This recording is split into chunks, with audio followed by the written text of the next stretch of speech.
Hey everyone, Bob Thibodeau here. Welcome back to the study for this week, which is the common characteristics of a good coach. And we've been going through the first four. We did the introduction on Monday. Yesterday we did the first four. Today we're going to continue with the next four out of 12. So we'll finish those up on Thursday. Then Friday we'll do a complete wrap up for you. The objective in this is to give you some characteristics you can use to evaluate, compare, contrast. If you're hiring a coach or if you are a coach, you can use these to see how you rate and show you areas that you can improve on. All right. So let's go right back into what we're talking about. And we're starting today with quality number 5, which is help your clients discover who they truly are. Many people today, they're not happy with their lot in life.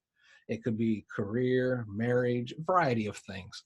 Your job is to help them uncover who they truly are. Help them to understand that society, family, friends, etc., can't tell them who they should be.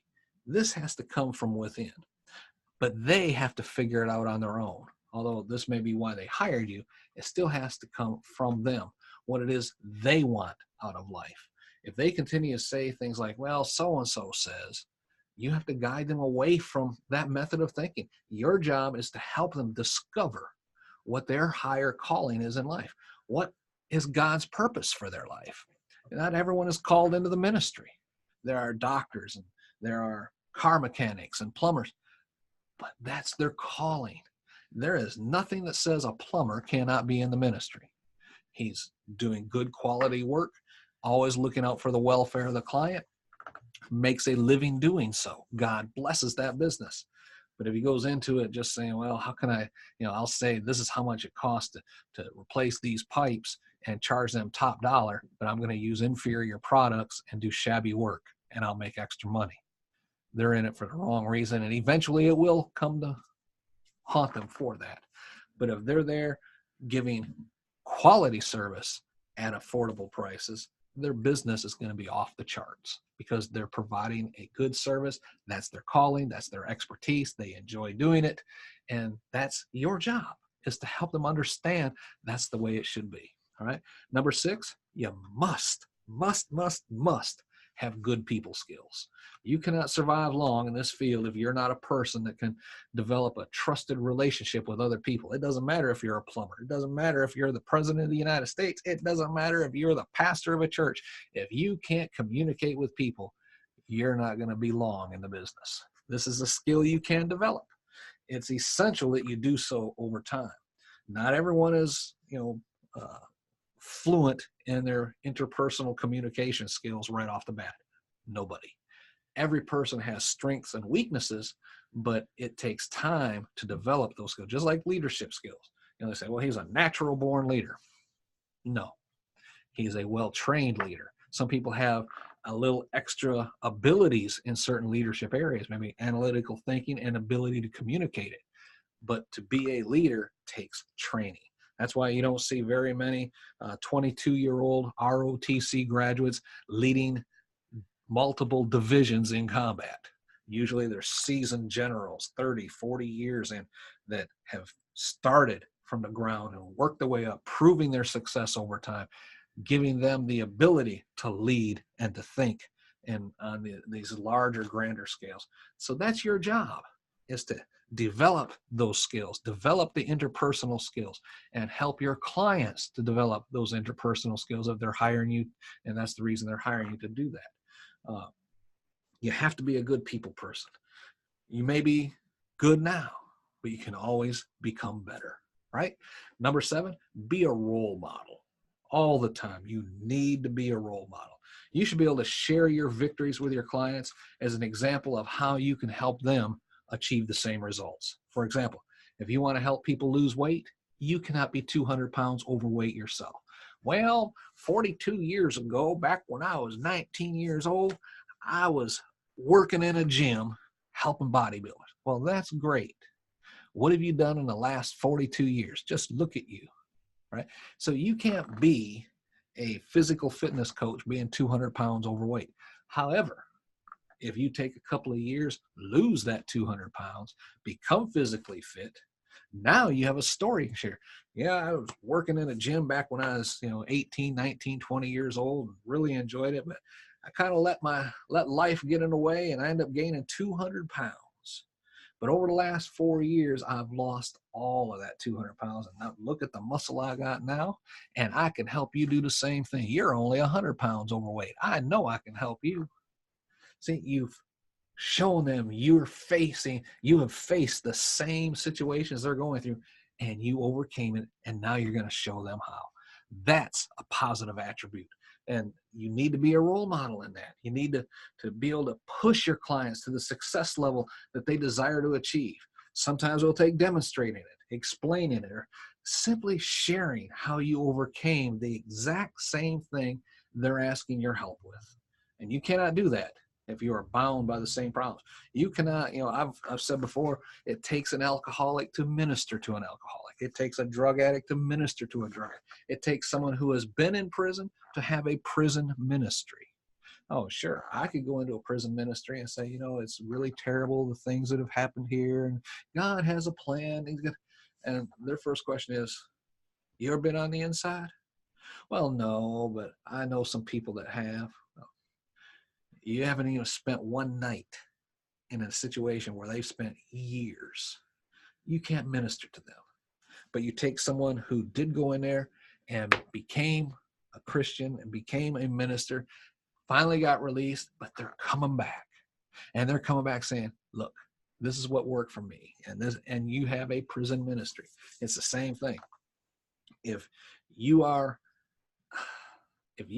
trying to help someone start a business, have you ever started a business? Have you ever successfully started a business? I'm not talking about a lemonade stand when you're 12 years old. Have you ever successfully started a business? Have you successfully run a business? If you have, then you can help other people do so. If you're just, I want to help people start business. Great. Have you ever started a business? Well, no, this is my business. It's to help you start a business. Have you helped other people start a business? No, you're the first one. And you want me to pay you? You see what I'm talking about. All right. So you need to understand where they're coming from, and you need to have been there, done that, and overcame that. Number 8, you need to have compassion. Compassion, love, understanding. These 3 things need to be exhibited on a continual basis as a coach. You hear that all the time in ministry, but it also needs to be in business. You can't have compassion on other people. You can't show love to other people. You can't have understanding and be focused on the money. It has to be on the people. Many times you may be the only person your client can trust completely and be open with completely. You may be their one and only ally in a battle they are experiencing all by themselves. It's lonely at the top. You've heard that expression before. You have someone running a multi-million-dollar business, and every person in the organization is dependent upon them to make the right decision. If he's weighing 2 or 3 different options and wondering which one is the best one, the advice he's going to be given is going to be what's beneficial for the person giving the advice 9 times out of 10. So he needs someone he can just be a sounding board with, and that could be you. But in order for you to show that compassion, that love and understanding, you must have the same compassion and love for yourself on the inside of you. You need to develop compassion for yourself and where you failed in the past. Forgiveness goes both ways, towards others, but also towards yourself. When I say I forgive you, where are my fingers pointed? 1 at you, maybe the thumb at you, but look at there, 3 pointed back at me. I need to forgive myself for my failures first before I can forgive you of yours. And if that doesn't happen, you are not going to be successful. You cannot be a successful coach to someone if you're confronted by behaviors that mirror your own issues that you have still not successfully dealt with. For example, if you're someone who drinks alcohol, and for this example, I will say sociably in a responsible manner, and someone hires you to help them in business, and you find out they're an alcoholic, how can you help them to abstain from alcohol when you don't abstain yourself? If you're hired to help someone controlling their spending habits, but you spend money as fast as it comes in, you have debt up to here, how can you help them? You know your own limitations. Be sure to offer true compassion, true love, true understanding when dealing with other people and their situations. Failure to do so will only hurt your ability to help. And number 9 for today, always be positive and upbeat. I mean, your clients might be having a bad day. When they talk to you, they may have had it up to here with life.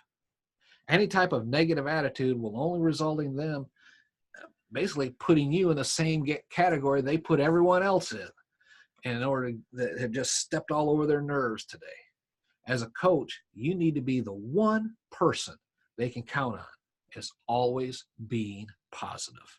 Even if you are having a bad day, you need to be positive and upbeat when talking with your clients every single time. If your client does not feel they have a safe space to vent or share with you, you're not doing them any good at all. Even if you don't say anything, you just, right?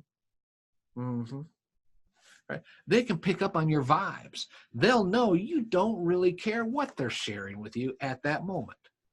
That's one fast way to lose clients. So if you're a type of coach that does that, you need to change. Develop those people skills we talked about. If you are looking at hiring a coach and you set up a meeting and you're talking to them about these are the issues I want and this is the help I would like and this is what we got to do, and the person, and they're answering email.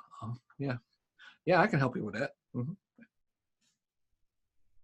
They can't even take 10 minutes to focus completely on you, and you are not even their client yet. What do you expect is going to happen when you're in your meetings? So if he gets a phone call, he picks it up, boom, puts it down, stays focused on you. That's great. What's even better is, before we get started, let me turn my phone off so I don't get interrupted. All right, what can I help you with? That shows you right there. He's blocked everything else out and is focused on you. That's how you need to be as a coach. That's the type of coach you need to hire to help you with whatever situation you're needing help with. Now, down below, I have some resources for you that help me prepare for this study today, and it may give you a different perspective on those things. All you gotta do is click that link. Also, if you are looking at possibly generate an independent stream of income, we have this cashback app that is simply awesome. Wherever people go shopping, it's right now over 250 major outlets. We got like Kohl's and Macy's and Gap and restaurants galore and all these different places. eBay's on there. Wherever you shop at, you just pay for it through the app. Like when we go out to eat, normally I put my credit card out there to pay for it, or debit card. I have the credit card and debit card in the app. We go to that restaurant, I look it up. Oh, you're on here. And what's the total? And they give me the total. I plug it in, hit buy now, turn the phone around, let them scan it. Paid. But you get cash back. Anywhere between 1 and I've seen as high as 20%. I haven't achieved a 20% level yet because I haven't gone to that store. I have seen some 10 and 12% pop into my app. Oh, you betcha. It's nice you spend $100 and all of a sudden you got $10 back in your cash app. And that's over and above any, coupons and gift codes and things like that. So let's say you went out and spent $200 and you got a 30% off coupon. So that gives you, $70, and then you get 10% of that back. So that gets an extra $7 in your cash, and it's cash back. It's not another coupon or anything. It's cash back. For more information, just click the link below. There's a page on my website. It's got 2 different videos on there. One is about the Cash App, and the second one is if you would like to become involved and being paid to help others with it. You don't have to join to use the Cash Back app. You can just stay right there. But if you're looking at generating independent stream of income, let me know. Check out the video, let me know, and I'll answer any questions you might have. Okay? Tomorrow we're going to continue with the final 4 of these common traits, characteristics of a good life coach, and then we'll wrap it all up on Friday. So till then, as Bob Till remind you, I'll see you then.